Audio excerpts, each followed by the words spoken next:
Non-constituency MP Leong Mun Wai has been asked to apologise for and remove his Facebook posts claiming that the Speaker of Parliament Tan Chuan-Jin had prevented him from speaking in the House.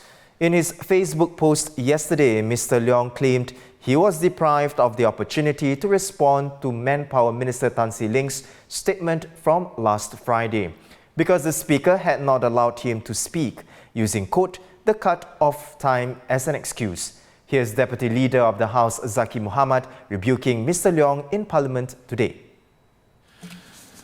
Mr Leong's posts and his video have impugned the Speaker and the process of Parliament and have misrepresented how the COS proceedings for MOM were ended yesterday. And this is by suggesting that you could have called on Mr Leong but deliberately did not do so for improper reasons. Now, this is dishonourable and a contempt of Parliament and breaches the Parliament Privileges, Immunities and Powers Act. Mr Leong has had the benefit of your remarks yesterday and has now also heard your ruling. So I therefore request that Mr Leong do the proper thing. And one, take down the video and the accompanying caption and post. Two, take down his two Facebook comments of 12:52 p.m. and 12:53 p.m. on 7 March 2022. Three, apologize before this House and also via Facebook post for his words and actions in the following terms. Mr. Speaker, I request that Mr. Leong do these by the end of today's Parliament's sitting on 8 March 2022.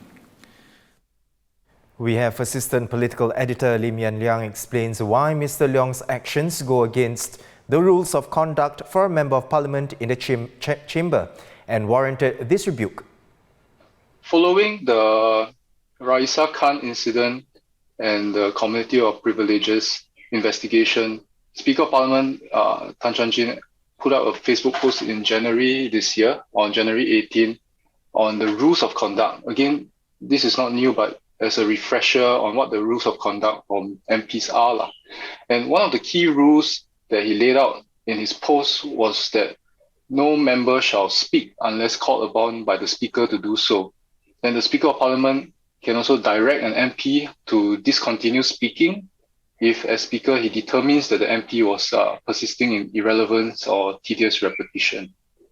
So there are more rules, but these are the main ones. So Mr. Zaqy today, when he spoke in Parliament asking Mr. Leong to apologize, he did mention that Mr. Leong had persisted in interrupting the debate yesterday when he tried to speak at the end of the debate, and was not allowed to do so by Speaker of Parliament Tan Chuan-Jin. And the video clip that he put up, that short video clip that he put up yesterday evening, actually showed the exchange between him and the Speaker that Mr. Zaqy referenced.